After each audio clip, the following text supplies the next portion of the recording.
بسم اللہ الرحمن الرحیم۔ انسان امام ماسبل کے رسول خدا محمد مصطفیٰ صلی اللہ علیہ وسلم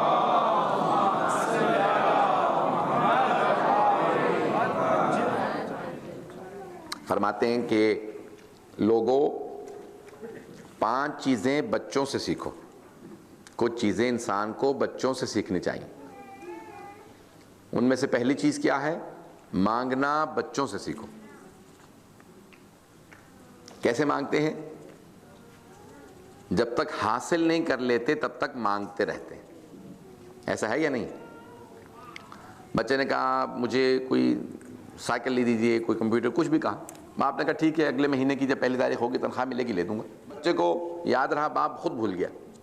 وہ ریمائنڈ کروا کے جب تک چیز حاصل نہ کر لے بتاتا رہے گا نہیں آپ نے آج کا وعدہ کیا تھا، کہ اگلے مہینے نہیں آپ نے آج کا وعدہ کیا تھا۔ روئے گا، لٹے گا، پٹے گا، سب کچھ ہوگا، لیکن جب تک حاصل نہ کر لے تب تک وہ مانگتا رہے گا۔ پیغمبر صلی اللہ علیہ وسلم فرماتے ہیں مانگنا بچوں سے سیکھو۔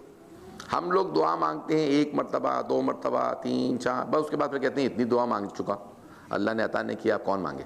امیر المومنین فرماتے ہیں کہ جب تک دروازے پہ دستک دیتے رہو گے ایک نہ ایک دن کھل ہی جائے گا۔ تم دروازے پہ دستک دیتے رہو، خود بخود کھل جائے گا۔ تو خداوند متعال ہم وجود پروردگار کو مانتے ہیں، اور یہ ہماری فطرت میں ہے۔ مانگنا بھی انسان کی فطرت میں ہے۔ عزیزان گرامی، انسان کی فطرت میں ہے، جو اس کی ضرورت ہوتی ہے نا وہ انسان اس کو مانگتا ہے۔ لیکن مانگتا کس سے ہے؟ جو ضرورت کو بعض اوقات نہیں جانتا اسے بتاتا ہے کہ دیکھو یہ ضرورت ہے، یہ چاہیے۔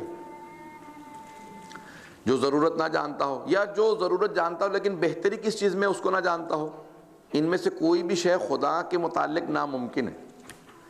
وہ ہماری ضرورت ہم سے بہتر جانتا ہے، وہ ہمارے تقاضوں کو ہم سے بہتر جانتا ہے، لیکن اس کے باوجود خود ہی کہتا ہے ادعونی استجب لکم، مانگو تو صحیح میں تمہیں عطا کروں گا۔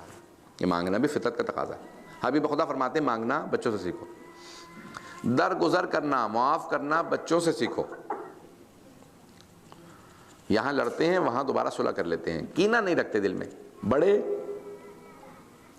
بچہ کے بتاتا ہے ان کے بچے نے مجھے مارا تھا، آپس میں لڑنے لگیں گے، بچے کھیل رہے ہیں باہر، ماں باپ لڑ رہے ہیں،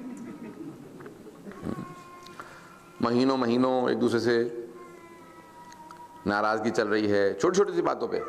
وہ ہمارے بچے کی شادی میں نہیں آئے تھے، ہم ان کے بچے کی شادی میں نہیں جائیں گے۔ وہ ہمارے بچے کی سالگرہ میں نہیں آئے تھے، ہم ان کے بچے کی سالگرہ۔ بھائی اس کو برا کیوں کہہ رہے ہیں پھر آپ؟ جب اگر وہی آپ نے سارے کے سارا کردار اپنانا ہے تو برا کہنے کی کیا ضرورت ہے؟ وہ آپ کے بچے کی سالگرہ میں نہیں آیا تھا تو برا بن گیا نا۔ اب آپ بھی اس کے بچے کی سالگرہ میں جا رہے ہیں، وہی آپ کا بھی کردار ہے، پھر اس کو برا کیوں کہہ رہے ہیں؟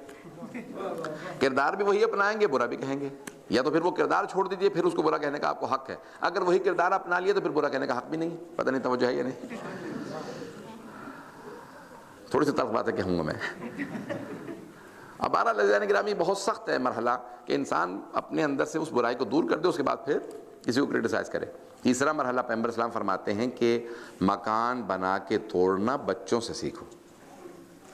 یہ نہیں کہہ رہا گھر توڑ دیں اپنے، غور سے سنیں گے۔ بچے ریت کے مٹی کے مکان بنا لیتے ہیں گھر سے باہر، ماں آواز دیتی ہے بچوں اندر آ جاؤ، وہ فوراً ریت کا مکان گراتے ہیں، واپس آ جاتے ہیں۔ کبھی نہیں کہتے نہیں اماں ہم نے اپنا مکان بنا لیا اب ہم باہر ہی رہیں گے۔ دنیا سے اتنا دل نہ لگا لو کہ خدا سے کہو پروردگار ہم نے دنیا بسا لی، آخرت میں آنا نہیں چاہتے۔ اللہ نے بنایا ہی آخرت کے لیے ہے۔ دنیا سے اتنا دل مت لگا لیں کہ کہیں کہ نہیں اب مرنا نہیں چاہتے، بنایا ہی ہم آخرت کے لیے گئے۔ زمین پہ بیٹھنا بچوں سے سیکھو جب تک بیمار نہ ہو، کوئی بزرگ نہ ہو، ٹھیک ہے، اس سے انکساری آتی ہے، تواضع آتا ہے۔ عزیزان گرامی یہ چھوٹی چھوٹی چیزیں ہیں، انسان کی فطرت میں پائی جاتی ہیں۔ فطرت میں توحید ہے۔